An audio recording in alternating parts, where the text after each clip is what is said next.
राधे राधे गुरु जी। जी जी। मेरे दो सवाल है। हैं?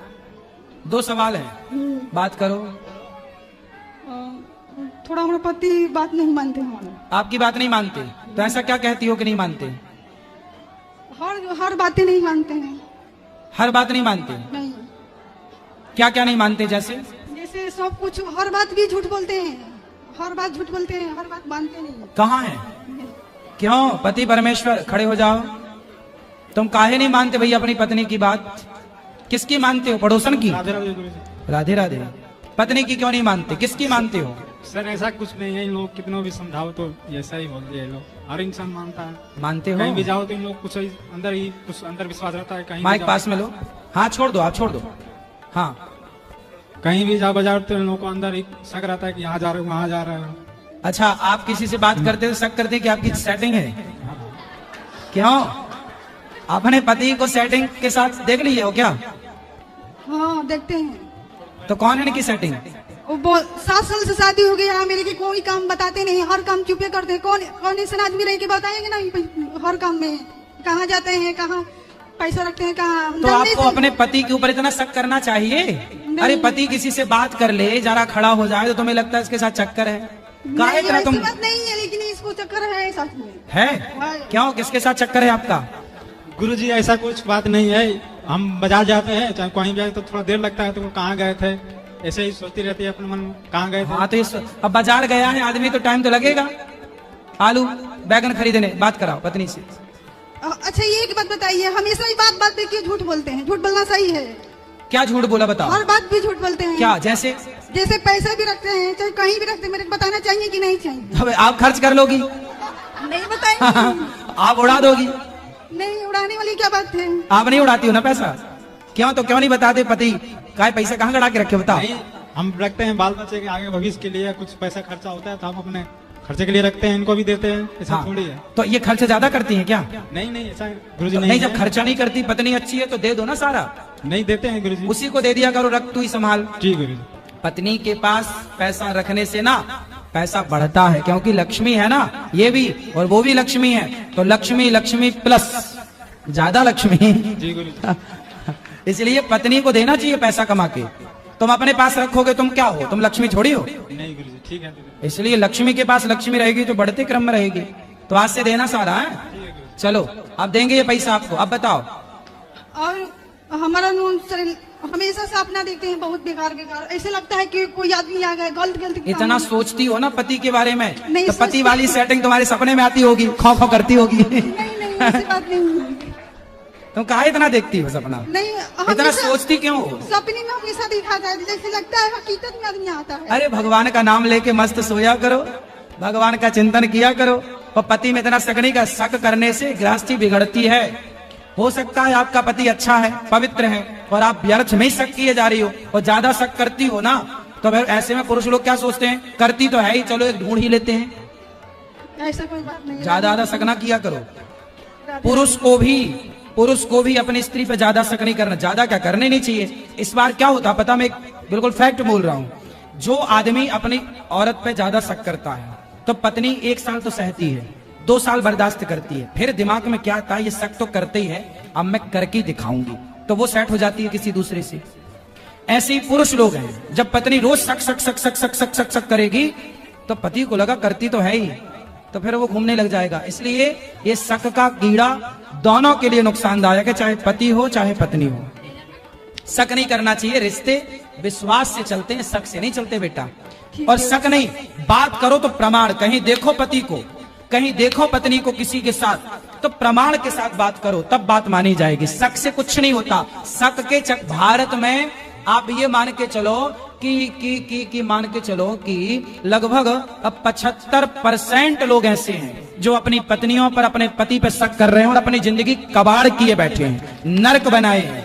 75% मर्द भारत का और 75% स्त्रियां भारत की अपने पति पत्नी पर शक करती हैं, और वे वजह पवित्र है पति गंगा की तरह, पवित्र है पत्नी गंगा की तरह, फिर भी शक। उसी से उनकी गृहस्थी तबाह और रो रहे हैं। ऐसे ही उनमें से 75% में एक आप हो। ठीक है, पहले पति की फोटो खींच लो कहीं किसी से बात कर, तब दिखाओ। फोटो मिली आपको? नहीं, फोटो नहीं मिले, लेकिन मेरे को जानकारी है। शक रहता है? शक रहता नहीं है, लेकिन जानते हैं। जानते हो? इनकी सेटिंग से मिली हो आप? बताओ। हाँ, जानते हैं। तो उसको लाओ पकड़ के मेरे पास, तुम जाओ फिर उसके ना छाती में मूंग धरो। क्यों? कल मुही मेरा पति के घर बिगाड़ेगी, उसके 3-4 दांत तोड़ दो, बुखलू हो जाए बिल्कुल बिना दांत की। पत्नी हो, यदि तुम लक्ष्मी हो तो काली भी बन जाओ। यदि पति तुम्हारा गलत चला गया तो तुम उसके ना बाल आधे तो गंजा कर दो एक तरफ का, और दांत 3-4 तोड़ दो। फिर देखो तुम्हारे पति से प्यार करती है कि नहीं। जब बुखलू हो जाएगी, दांत टूटेगा तो यही छोड़ देगा यार, अच्छी नहीं लगती। सिंपल बोल रहा हूं सबके लिए। तुम्हारा पति किसी महिला के चक्कर में पड़े, तुम्हें बस पता चल जाए किस महिला के चक्कर है, 3-4 दांत तोड़ के पति को गिफ्ट करो। ये तुम्हारी सेटिंग के दांत। सुनो, क्यों महाराज पति देवता, अब तुम्हारी सेटिंग जहां होगी उसके दांत गिफ्ट किए जाएंगे तुम्हें। नहीं गुरु जी, ऐसा कुछ नहीं है। झूठ मूठ हाँ, अब तुम रहना मत, देखो चंडी चढ़ेगी। ये झूठ मूठ का सह करते रहती है। हम बच जाते हैं, बजा हो जाए तो झूठ मूठ कितना देर क्यों लगाए इतना। अब ना लगाना देर, वरना दांत का गिफ्ट मिलेगा। चलो। राधे राधे गुरुजी। जी जी, आपके चरणों में चरण स्पर्श। खुश रहिए। गुरुजी, मेरा एक ये प्रश्न है। मेरा 16 साल का बेटा है।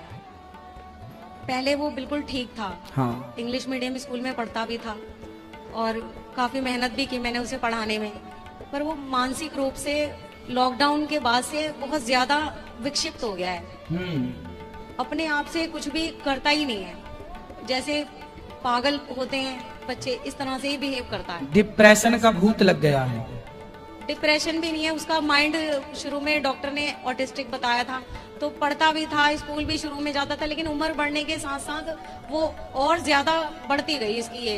तो अच्छे डॉक्टर को दिखाने से क्या कह रहे हैं डॉक्टर? डॉक्टर्स को दिखाया, एम्स में भी दिखाया उसको, तो क्या बोले? वो कोई दवाई नहीं देते हैं उसको, कहते हैं कि मंदबुद्धि है। तो बचपन से ऐसे ही था? नहीं, इंग्लिश मीडियम में 6 क्लास तक पढ़ा है। चलो, ठीक था पहले। अब जब जैसा है उससे वैसे स्वीकार करो, उससे देख रेख करो, अच्छे से रखो, ठीक है? भगवान करे अच्छा हो जाए, हम सब तो प्रार्थना ही कर सकते हैं। चलो जी, पीछे लाल बहन को देना। जय श्री नारायण गुरु जी जी जी। गुरु जी, गुरु पदार्थ नाम ज्यादा जप करना चाहिए, गुरु पदार्थ मंत्र। नाम, जो मंत्र गुरु जी देते हैं उसी मंत्र को गुरु नाम कहते हैं, उसी को गुरु मंत्र कहते हैं, एक ही चीज है। गुरु का नाम नहीं जपना चाहिए, गुरु जी ने जो मंत्र दिया है वो मंत्र जपना चाहिए। तो मंत्र और नाम में दोनों में से कौन जपना चाहिए? एक ही है ना बेटा, गुरु के द्वारा दिया गया मंत्र ही उसे गुरु मंत्र कहते हैं। कुछ लोग उसी को गुरु नाम कहते हैं, कुछ लोग उसी को गुरु दीक्षा कहते हैं, कुछ लोग उसी को कान फूकना कहते हैं। सबकी भाषाएं अलग हैं, बात एक है। गुरु जी, जिसकी मृत्यु 81 दिन हो जाती है उसकी अंतिम संस्कार द्वादशी को कर सकते हैं? अंतिम संस्कार द्वादशी को कर सकते हैं। अब जिस दिन मरा है उसी दिन ना होगा या एक दिन बाद होगा, तो द्वादशी हो या पूर्णिमा हो कोई फर्क नहीं पड़ता, करो। कुछ करती धरती है नहीं पूजा, उपदेश पहले कर रही है, मत तोड़ो फूल। जी, मैं स्नान करके फूल तोड़ती ना, तो मेरे से पहले फूल तोड़ कर ला देती है। हाँ, ला देती है तो चढ़ाओ, तो बिना स्नान किए। अरे कोई बात नहीं, बूढ़ी अम्मा है, बूढ़ाओं का दोष नहीं होता बेटा, बच्चे बूढ़े का दोष नहीं होता, ठीक है? बच्चे जूठा भी भगवान को भोग लगाएं तो बच्चे हैं, बच्चे तो खाते हैं और भगवान जी को दे देते हैं, बच्चे हैं। बूढ़ा तो बिस्तर पर लेटा है, मलमूत्र कर रहा है, और वो वहीं से भगवान को प्रणाम करे तो उसका प्रणाम स्वीकार है, सब कुछ स्वीकार है उसका, क्योंकि बच्चे बूढ़े में कोई दोष नहीं। बूढ़ी अम्मा लाती है तोड़ के खिलाओ। कर्माबाई की तो बिना नहाए खिचड़ी खाते थे भगवान जी। जब असमर्थता है तो सब स्वीकार है, पर आपके पास सामर्थ्य है नहाने धोने की, फिर भी आप ना नहाओ तो फिर दोष लगेगा, ठीक है? समझाना अपने सासू माँ को। गुरु जी, हम दीक्षा लिए है राम नाम मंत्र का, सेवा करते गोपाल जी का, तो कोई तो राम और गोपाल कोई अलग है क्या? वही गोपाल जी वही राम है। चलो यहाँ ले आओ, ये भैया को बात कराओ। हाँ जी, थोड़ा टाइम में लगेगा, थोड़ा टाइम लगेगा, थोड़ा टाइम लगेगा। हाँ लगाओ टाइम, थोड़ा बोलने में वो है। बताओ, माइक लो पास में। वो थोड़ी देर मेरा काम नहीं चलता नहीं, मैं तो वो काम नहीं चलता आपका? हाँ। बताओ प्रश्न क्या है? काम नहीं चल रहा, ये प्रश्न है? हाँ जी, एक तो क्या मेरा काम करते हो? काम तो मैंने वो बहुत करा है, पर तो मेरा चलता नहीं है। चलेगा चलेगा, और- काम करते रहो, आज नहीं तो कल, कल नहीं तो परसों चलेगा। और तो मेरी वो एक तो वो शादी नहीं हो पारी। क्या शादी नहीं हो रही है? हाँ जी, कितने साल के हो? मैं हूँ अभी 30। 31? हाँ जी, शादी करना है हाँ जी, तो काम धाम कर लो कुछ, हाँ मैं तो वो पैसे करता वैसे हूँ कमाए मैं। हो? हाँ, कितने पैसे हैं? अभी तो मेरे पे ज्यादा नहीं है, कितने? अभी 10,000। 4-6 हजार? हाँ बस अरे इतनी। 4-6 हजार में तो साड़ी मांगेगी आपसे, एक साड़ी दिलाओ। नहीं, मैं तो वो अपना काम मैं करता हूँ, मैं अपना काम मैं करता हूँ, मैं खुद का काम है मेरा। खुद का काम है? हाँ जी। तो रोज का 6 हजार कमाते हो कि महीने का 6 हजार?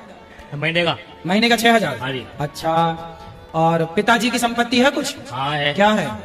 मकान है। मकान है। कितने भाई हो? हाँ मैं 4। तो एक मकान 4 टुकड़ों में जाएगा? कहाँ नहीं, रखोगे नहीं। पत्नी? नहीं, मकान तो हम पे 2 हैं। अच्छा, हाँ जी, आपके 2 मकान हाँ हैं। जी। तो किस वाले में रखोगे पत्नी को? अभी तो वो माँ के नाम है। माता के नाम है? हाँ जी, तो अपने माता नाम। के नाम है, वो भी चारों के भाई के नाम पे जाएगा, हाँ तो उसके भी 4 टुकड़े हो जाएंगे। हाँ जी। तुम कहाँ रखोगे पत्नी को? है। पहले पत्नी को रखने की व्यवस्था करो, अच्छा जी। पहले पैसा कमाओ बिंदास। जिस दिन पैसा कमा लोगे, अच्छा। लड़कियों की लाइन लग जाएगी। क्या बात करते हो? सुन लेना, ये नहीं ये नहीं ये नहीं ये, काबिल बनो लाला। वैसे तो वो एक बार हाँ? लगी हुई थी मेरी, तो वो किसी ने मेरी चुगली कर दी मेरी किसी ने। चलो अब लगेगी शादी, शादी होगी, कोई बहुत बड़ी बात नहीं। शादी ब्याह करना क्या बड़ी बात है, कर लो। आशीर्वाद। हाँ आशीर्वाद है, खूब सफल बन जाओ, शादियों की लाइन लग जाएगी। और तो एक वो सेल्फी लेनी है आपके साथ। हैं? एक सेल्फी? हाँ जी। अभी अंदर बैठेंगे, 2 लेना सेल्फी। ठीक। चलो, हाँ बेटा यहाँ ले आओ, ये बहन को बात कराओ चलो। गुरुजी, मेरा सवाल ये था, जैसे आपके कथा के माध्यम से और भगवान की कृपा से हमारे घर में पहले मांस मदिरा का बहुत सेवन होता था, पर अब 2 साल से कम हो गया है, बहुत कम हो गया कृपा से उनकी से। पर एक चीज की कमी है, अगर हमारे पिताजी को आप समझा देते कि थोड़ा ये जर्दा मसाला छोड़ने के लिए।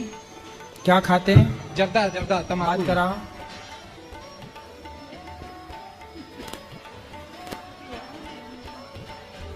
राधे राधे गुरु जी। राधे राधे। जर्दा खाते हो? सर जी यही बस हमारे अंदर है, बाकी और कोई नहीं आदत है। ठीक है, तो ये आदत कब छूटेगी? और जब परमात्मा चाहेंगे तब छूटेगी। आप उनके चाहोगे, चाह- मतलब तुम्हारी हमारे मन में बस जाएंगे, हम छूट जाएंगे। बाकी सारा तुम्हारी कुछ छोड़ खैनी दिया। छुड़ाने के लिए परमात्मा को आना पड़ेगा। सारा कुछ छोड़ दिया हूँ, छोड़ देंगे, छोड़ दो फिर, सब छोड़ ही दो। छोड़ देंगे। अच्छा गुरुजी, आज वृंदावन में 3 से 4 दिन हो गया है, पर हमारे पिताजी भी हमारे चाचा जी भी हैं, आए हुए हैं। ये दोनों ने मिलके मेरे को तो लगता है 2 या 3 पैकेट खत्म कर दिए होंगे। अब नहीं खाना बेटा, अच्छी चीज नहीं है ये सब। और दूसरा सवाल यह था कि जैसे कि ये अब मांस मदिरा तो हम लोग छोड़ दिए हैं, पर हमारी जो नानी जी कोई मन्नत मानी थी कि बलि वगैरह देने के लिए, अब तो हम लोग खाते नहीं। हमको तो पता है कि हिंदू धर्म में ये सब चीज वर्जित है, मतलब पाप है, पर उनको समझाना था कि मेरी माता जी को यही सवाल है। हाँ, तो उनको बोलना कि बलि चढ़ाना है तो अपने अंदर की कोई बुराई की, पेठा वाला कद्दू होता है, बलि की जगह कद्दू चढ़ाओ, वो बलि मानी जाएगी। अच्छा, नारियल भी बलि मानी जाती है, नारियल तोड़ना। बस आपके चरणों में कोटि कोटि प्रणाम, कुछ यही नहीं। सवाल पूछना था। गुरुजी जय श्रीमन नारायण। जी, गुरुजी मैं आपका प्रश्न उत्तरी सुनता भी और मन में धारण भी करता हूँ, लेकिन फिर भी थोड़ी सी संशय बनी क्या? रहती है कि जैसे मैं किसी भी मंदिर में, किसी भी यहाँ हो चाहे किसी भी मंदिर में जाता हूँ, अब तो सिर्फ श्रीमन नारायण ही मेरे भजनों में चलता है और कुछ नहीं। मतलब ये सोचता हूँ कि शंकर जी का मंदिर हो चाहे माता जी का मंदिर हो, पर ये जाता हूँ तो कुछ 1-2 शब्द वहाँ निकलता है माता जी का, नहीं तो श्रीमन नारायण बस यही अच्छा चलता है, श्रीमन नारायण जप रहे हैं, बहुत अच्छा है। कहीं भी चलता हूँ, किसी भी जगह चलता हूँ तो बस यही निकलता है। ठीक है, ठीक है, जय श्रीमन नारायण।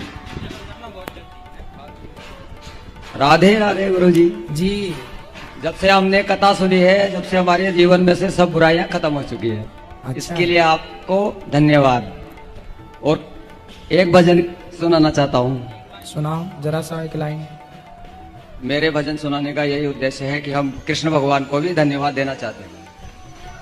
करते हैं कान्हा तेरा हर पल शुक्रिया, जीवन दिया है उसका भी शुक्रिया, करते हैं कान्हा तेरा हर पल शुक्रिया, खुशियाँ जो दी है उसका भी शुक्रिया, हम तेरा दिया खाएं तेरा ही गुण गाएं, करते हैं कान्हा तेरा हर पल शुक्रिया, खुशियाँ जो दी है उसका भी शुक्रिया, वाणी जो दी है उसका भी शुक्रिया, जीवन दिया है उसका भी शुक्रिया।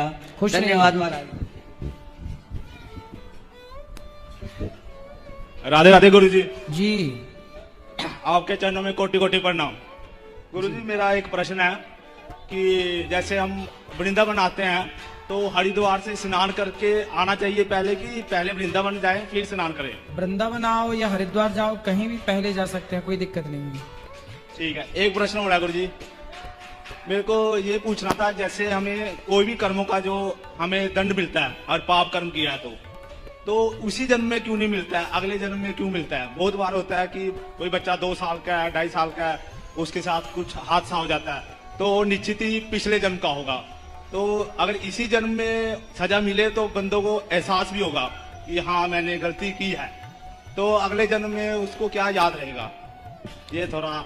भगवान सब कुछ सौंपना नहीं चाहते ना आपको, कुछ अपने पास भी रखना चाहते हैं, तो हिसाब किताब तो भगवान अपने पास ही रखते हैं। इसलिए आप अपना कर्म करते रहो बस।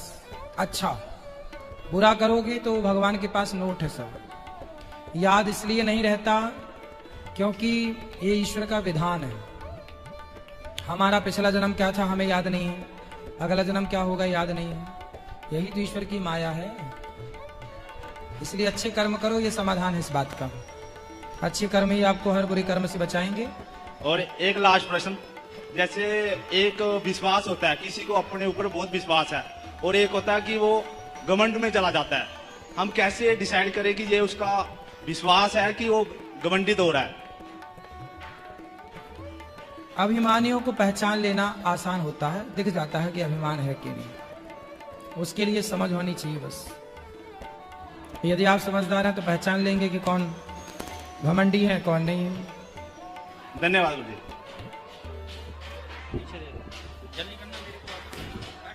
गुरु जी राधे राधे। गुरु जी जी मैं छत्तीसगढ़ से आया हूँ सर। मेरे बच्चे के आँख में कुछ प्रॉब्लम है, रायपुर के बड़े हॉस्पिटल में भी दिखा चुका हूँ मैं, तो गुरु जी ऐसा उपाय बताइए कि लड़के का आँख की रोशनी वापस आ जाए। आ जाएगी आ जाएगी। डॉक्टरों को दिखाओ अच्छे से। दिखा चुके हैं गुरु जी। फिर क्या बोले डॉक्टर? डॉक्टर बोल रहे हैं कि इसके आँख में बहुत प्रॉब्लम है, इसका आना नामुमकिन है। डॉक्टर को दिखाए हो, अब भगवान जब डॉक्टर ने मना कर दिया तो अब भगवान के आश्रित रह लो। हाँ भगवान का आश्रय ले रहे हैं। भगवान जो करेंगे अच्छा करेंगे। धन्यवाद। गुरुदेव एकाग्र चित्त के लिए क्या करूं, ऐसा समाधान था मेरा। एकाग्र चित्त के लिए, शांत चित्त के लिए सत्संग करिए, सत्संग करिए, संतों की संगति करिए, धीरे धीरे एकाग्रता आएगी, समय के साथ एकाग्रता आएगी। भगवान का चिंतन करते रहिए, नित्य नाम जप करिए, नित्य कथाएं सुनिए, धीरे धीरे एकाग्रता आएगी। एक सत्संग सुना सकता हूँ? श्री राम जय राम, जय जय राम, श्री राम जय राम, जय जय राम, श्री राम जय राम, जय जय राम, श्री राम जय राम, जय जय राम, श्री राम जय राम। प्रणाम। सुंदर, बहुत सुंदर, बढ़िया।